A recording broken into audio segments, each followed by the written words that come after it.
From the start of our marriage, I've had a hard time dealing with my mother-in-law and father-in-law. They've always treated me poorly, and to make things worse, they've constantly criticized me for not being able to have children. What hurt even more was when my husband, who should have been there for me, said, "My sister-in-law is young and beautiful, and unlike you, she had kids right away." I'm honestly jealous of my brother. On top of that, my mother-in-law accused me of being infertile because she claimed I was having an affair and said she had proof from a hidden camera. So I came up with a plan. I called a family gathering, pretending it was to celebrate my nephew's birthday, and suggested we all watch the supposed evidence of my affair that my mother-in-law was talking about. When we watched it, my sister-in-law Scott and my father-in-law muttered, "I knew it," in shock. My name is Emma, and I'm 36 years old. I work in the international business division of a mid-sized trading company. I live with my husband, Scott, who is the same age as me and works at a steel manufacturing company, along with my in-laws. We don't have any children yet. I met my husband at a dating event a friend invited me to. At that time, I was in my 8th year on the job, finally getting the hang of it and starting to enjoy my work, so I wasn't really thinking about marriage. But I couldn't say no to my college friend, who kept insisting, "You have to come." Honestly, I was more interested in the special menus the restaurants had prepared for the event than in finding someone. I felt a bit out of place compared to my friend, who was actively socializing, but it turned out she got close to a guy who was there with Scott. Apparently, Scott wasn't too interested in the event either, and had been dragged along just like me. We ended up hanging out together as bystanders, but since I thought it was just a one-time thing, I didn't exchange contact information with him. However, exactly 2 weeks after the event on a Sunday, I got a call from an unknown number. At first, I ignored it, but after work, the calls started coming every 15 minutes. I kept wondering, who could this possibly be? I was getting frustrated and was about to block the number, but before I did, I decided to answer the call to find out who was behind it. It turned out to be Scott, the guy I had met at the dating event. He said, "Oh, good. Is this Emma?" I was relieved to know who it was, but I was also confused because I knew I hadn't given Scott my number. When I asked him how he got my number, he casually replied, "I begged a friend who was with me at the event to get it for me." Apparently, my friend had hit it off with Scott's friend and decided to start dating him after the event. Scott, who hadn't gotten my contact information, found out about this and managed to get my number by asking my friend repeatedly. Although I was a bit upset that my friend had given out my number so easily and that Scott had gone to such lengths to get it, we somehow started dating. A year later, Scott proposed to me. It wasn't a whirlwind romance, but I felt that I could live a calm and peaceful life with Scott, who had a gentle and endearing personality. There were no issues from my side about getting married.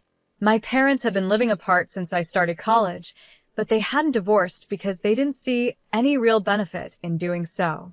Friends and acquaintances would ask if I felt sad about it, but I had always felt distant from my family, so their separation seemed like it was bound to happen. During my college years, my parents supported me financially, so I would visit them alternately during long vacations. However, once I started working, I used my busy schedule as an excuse to just keep them updated through social media. When I told my parents about my marriage, they said they would attend the ceremony if there was one. But when I explained that we were just going to register the marriage without any special ceremony, they later sent me a generous sum of money as a wedding gift, which was more than enough for me. However, my in-laws, Rachel and Brian, weren't happy with how my parents handled the marriage. They said things like, "To think they would settle their only daughter's marriage with money. How insensitive." They spoke in a bitter tone, which bothered me. But then Scott defended me by saying, "Money is definitely a sign of love. It's ridiculous for Mom, who has never worked, to say something like that. Dad should know better, considering how hard it is to earn money." Hearing him stand up for me like that made me feel truly happy that I had chosen him. But about 6 years into our marriage, things started to go downhill. The first sign was when I got promoted at work. I had worked hard in my department since I joined the company, and that year, I decided to take the promotion exam. When I passed the exam, they told me, "Emma, you mentioned in your interview that you wanted to work globally in the future, right?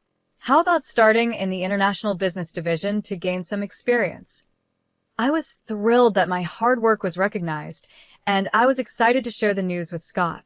But when I told him, he got visibly upset and snapped at me, saying, "Oh, okay. And what are you trying to say? That you've climbed the ladder and you're some big shot now?" I was shocked by Scott's reaction and wondered if I had said something wrong. I quickly apologized, saying, "I'm sorry, I didn't mean it like that." But Scott responded harshly, "See? Playing the victim like that just proves you're looking down on me." Then he angrily threw his beer can into the trash, slammed the door, and left our apartment. He didn't come back for a week. He ignored my texts and calls, and when I called his office, they told me he was out, but at least I knew he was safe. I thought about waiting for him outside his office, but I didn't want to embarrass him. So I decided to go to my in-laws' house to talk to them about what was happening. I knew they would probably blame me, but I didn't know what else to do. Even though I showed up unexpectedly, they let me in without any trouble. But as soon as I stepped into the living room, I was shocked by Scott's angry outburst.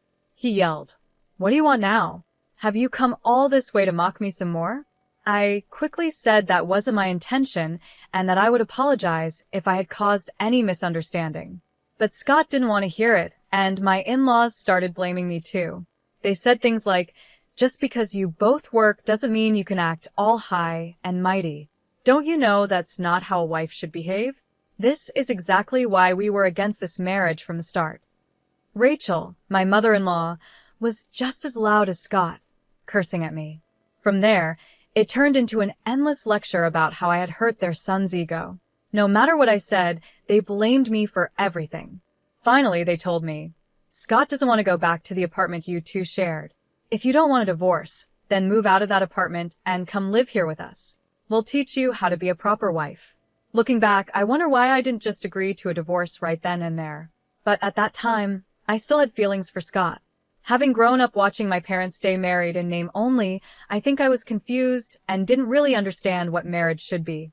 After I followed my mother-in-law's suggestion and moved out of the apartment to live with my in-laws, they were extremely pleased, and it didn't take long for me to understand why. It turned out that Scott's older brother, Charles, who was 5 years older, had been living with them but moved out about 4 months before my promotion. He had found a girlfriend and wanted to live on his own. Rachel, who had always adored Charles because he graduated from a more prestigious university than Scott, was shocked and deeply upset by his sudden departure. But the problem wasn't just emotional. Charles's leaving also meant the loss of his financial contributions to the household, which was a big issue. My in-laws are very vain and love to show off. They often host gatherings for relatives, serving expensive food and drinks. Charles's financial support had been their lifeline since my father-in-law's post-retirement job didn't pay enough to cover their lavish lifestyle. They convinced Scott, who had come home to vent, to move in with them, and that's how we ended up living together. Scott seemed to enjoy the sudden attention after always feeling overshadowed by his accomplished brother. When I realized this, it felt like I was finally seeing things clearly, but more problems were on the way. Soon after, Charles married his girlfriend, Nancy, who turned out to be quite a handful. Nancy was 4 years younger than Charles and 3 years younger than Scott and me. She appeared fragile and delicate, the kind of person who triggers protective instincts in men. This was especially true for both Brian and Scott, who became visibly restless whenever Nancy visited and acted like they were her followers. Rachel, not amused by this, began criticizing me, saying, "Scott is smitten with his brother's wife because you lack charm. If you just had a child, my husband would settle down as a grandfather." She even suggested I quit my job to focus on getting pregnant. However, due to my in-laws' extravagant spending, the household expenses were skyrocketing, and Scott's salary alone couldn't cover them. Even when I showed them a report from a household budgeting software to explain the situation, they dismissed it, saying, "That's just because you're bad at managing money, always full of excuses." Then Nancy became pregnant. Rachel, who had previously disliked Nancy, suddenly became obsessed with her first grandchild, doting on her grandson, Andrew, immensely. She eagerly welcomed Nancy's visits, which she had avoided before, and even started saying things like, "Oh, how wonderful it would be to live under the same roof as such a lovely grandchild." Scott then started making sarcastic remarks to me, saying things like, "Exactly, Nancy is young and beautiful, and unlike you, she gave birth to a child right away." "I'm really jealous of my brother," Brian chimed in. "That's right. Maybe we should just kick out the daughter-in-law who can't have children and let Charles's family move in instead," he said without thinking.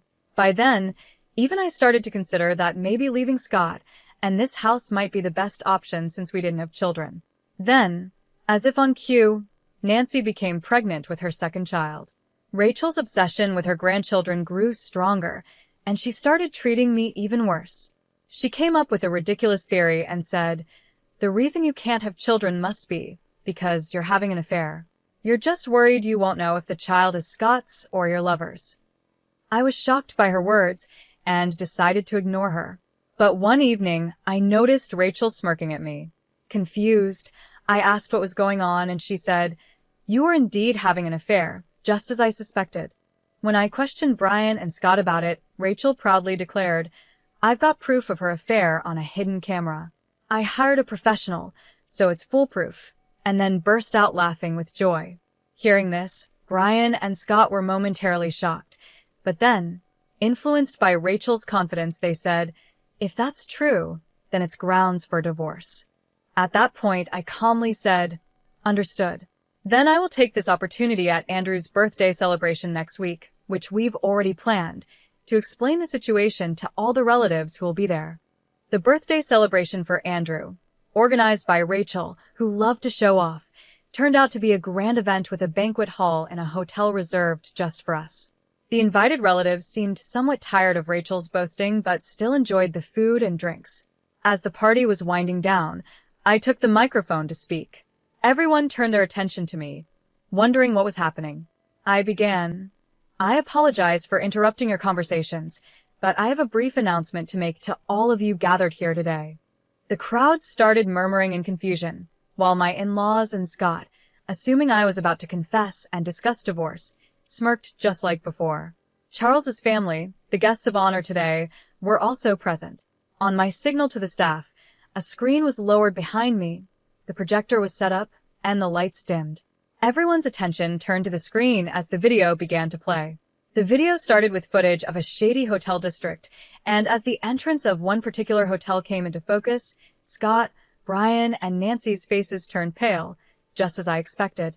However, Rachel, unaware of what was about to happen, looked around curiously, completely oblivious to the growing tension among the two of them. Then, a clear shot captured by the camera made the entire room gasp in surprise, and for good reason. The screen unmistakably showed Nancy and Brian hugging as they left the hotel. The room fell silent as the video continued, showing them sharing lingering, passionate hugs before catching a taxi.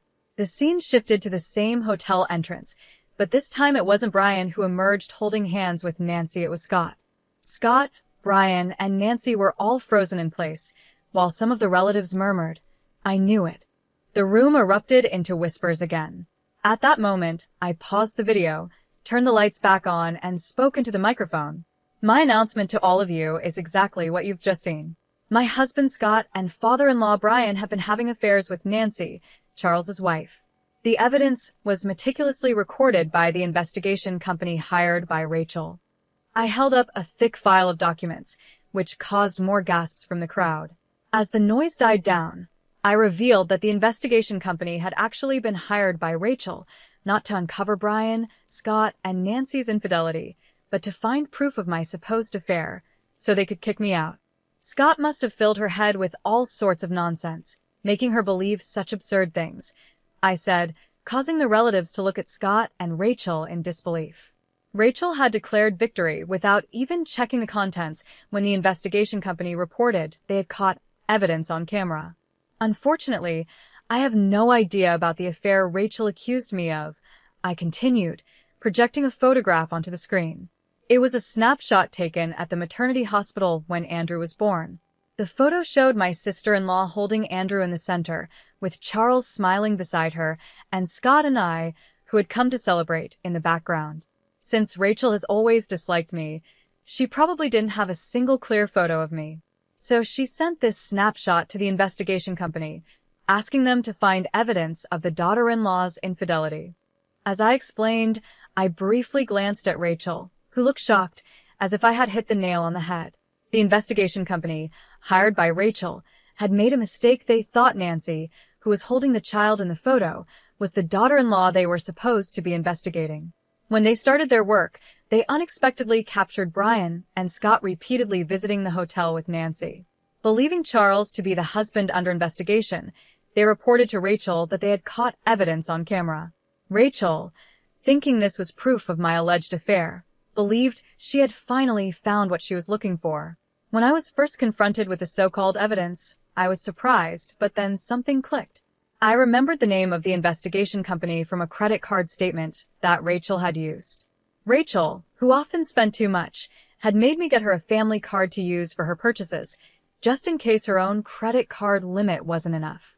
Troubled by her making large purchases without consulting me, I had set up the card statement to be viewable in an app, so I could check the charges each month. The next day, I took half a day off work and went to the investigation company to explain the situation. I then commissioned a new investigation myself. Realizing their mistake, the company eagerly accepted the task to make things right, and they quickly provided the results, which led to the evidence I presented today. As the screen was removed and the lights brightened, Nancy, Brian, and Scott all looked pale. I approached the great-aunt and uncle, whom my in-laws greatly respected, and said, "I apologize for the inconvenience, but I prefer not to expose the children to what's about to be discussed. Could someone please take them to another room?" The great-aunt and uncle immediately approached Nancy, took Andrew, and handed him over to their own children. The other children were also led to another room by several women, leaving behind furious relatives, a stunned Rachel, and a bewildered Charles. Only Nancy, Brian, and Scott remained, shrinking under the stern glares of the relatives. Then, Rachel, who had been trembling, suddenly leaped towards Nancy, shouting, "What have you done? Betraying me and Charles with Brian and Scott." She lunged at Nancy, but several relatives rushed to stop her. Nancy was already petrified, and Brian and Scott were similarly frightened. Finally, I decided to deliver the last blow.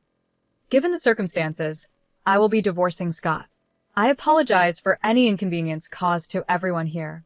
According to the investigation company, the improper relations between these two have been ongoing and not just recent. Reconciliation is impossible. I made the announcement, then pretended to stumble as I added.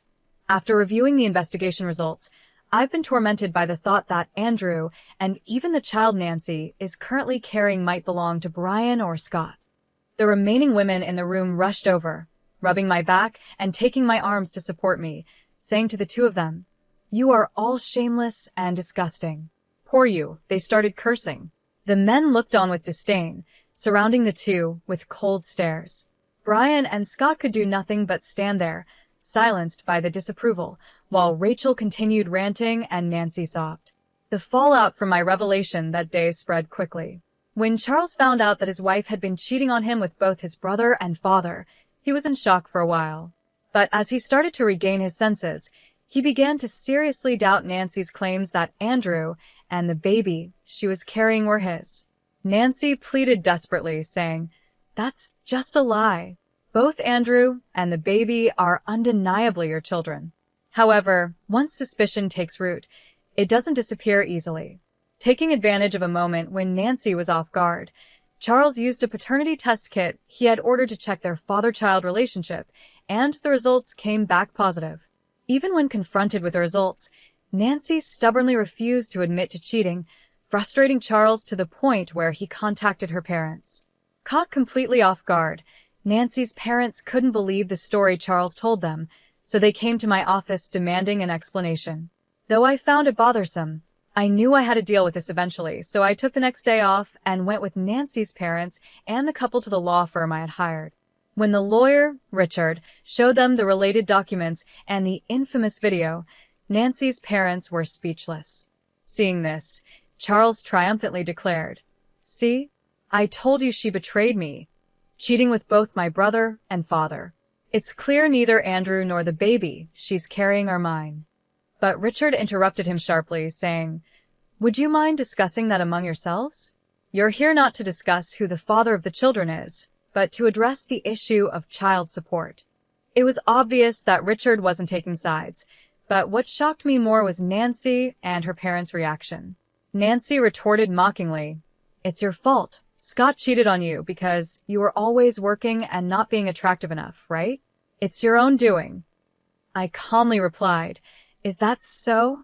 Then we'll have to let a third party decide." "Who's right?" "Maybe a judge will decide." When I mentioned a trial, Nancy's parents turned pale, and it was no surprise. Both of them were teachers at a prestigious girls' school in the area, and the idea of their daughter, who was supposed to represent the ideal of a good wife and mother, being involved in such a scandal with her brother-in-law and father-in-law would ruin their reputation. As soon as they heard the word trial, Nancy's parents immediately begged, "We sincerely apologize." But to me, at this stage, an apology from anyone didn't matter. I glanced at Richard and stood up, signaling the end of the meeting. Later, Richard informed me that after I left, Charles, Nancy, and her parents caused a huge uproar, but they finally left after Richard threatened to call the police. Not long after, perhaps as a way to keep things quiet, Nancy's parents transferred a large sum of money through Richard. Given how things turned out, what happened to Charles and Nancy didn't concern me much, but around the same time, I found out about the fate of my in-laws through Scott, who had also demanded a division of assets. According to Scott, Charles filed for divorce and refused to pay child support for Andrew or the unborn child unless a DNA test proved he was the father. He even declared he would file for denial of paternity as soon as the child was born. Fearing the worst, Nancy's parents, against her wishes, forced her to undergo prenatal testing. It turned out that the father of the unborn child wasn't Charles, but shockingly, it was Scott. Even more, it was revealed that Andrew's father was Brian, making the situation beyond repair. When Rachel, who had doted on Andrew, found out he was actually her husband's child, she had a mental breakdown. She aged rapidly and is now almost bedridden, with Brian taking care of her around the clock. Brian told his father-in-law, "I won't look after you in your old age, get Scott to do it." Unfortunately, most of Brian's retirement funds had been spent on luxury brands and jewelry for Nancy in an attempt to win her favor, leaving almost nothing behind. As a result, with their inheritance depleted, Brian and Rachel, now abandoned by Charles, turned to Scott in desperation. But Scott, already burdened with my asset division claims, was reportedly being pressured by Nancy, who had been divorced by Charles. She was demanding that Scott marry her, insisting, "Now that it's come to this, you're going to take responsibility for both the unborn child and me. I'm sorry for everything that's happened. I apologize, so please give me another chance." "I love you, Emma." Scott begged for forgiveness, but it was clear he wasn't seeking my love, he just wanted my financial support and someone to care for his parents for free. Since I had no lingering feelings for Scott, I instructed Richard to convey my final decision and blocked all contact with him except through one social media platform. Eventually, the divorce was finalized, despite some disputes. The asset division was paid in full in 2 installments. According to Richard, Nancy continued living with my in-laws, pretending to be Scott's wife, even though she wasn't officially registered as part of the family.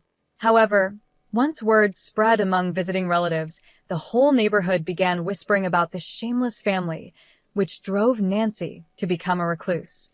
She neither helped with Rachel's care nor took care of Andrew and the newborn, leading the kindergarten to report Andrew's neglected appearance to child services. In the end, Nancy's parents took in the 2 children but disowned her, saying, "You are no longer our daughter, and we are no longer your parents. Never show your face to us again."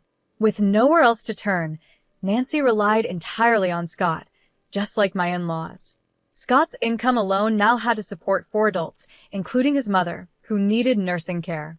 A colleague of Scott's, who works at the same company, mentioned that a relative at an affiliated company exaggerated the story, making Scott the target of rumors as bad as those on gossip websites.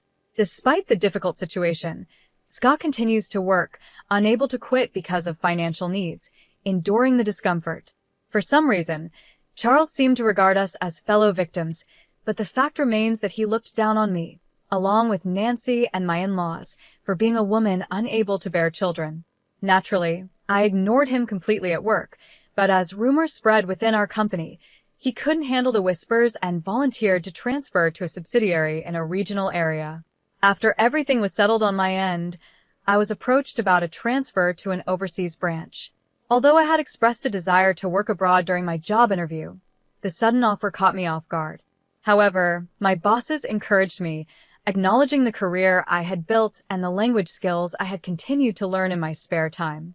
Feeling fed up with the rumors, much like Charles, albeit for different reasons, I decided to take the opportunity. I decided to take a bold step and accept the overseas assignment. When Scott somehow heard the news, he sent a series of cliché romantic messages, pleading for reconciliation on the only social media account I hadn't blocked him on. But since I planned to cancel my phone service when I leave the country, I chose to ignore them. Despite everything that happened, cutting ties with that in-law family feels like a stroke of luck. With this in mind, I feel ready to face any challenges that may come my way. It might seem a bit opportunistic, but that's honestly how I feel. Maybe I've been too hard on myself all this time. From now on, I plan to stay positive and give my best effort in everything I do.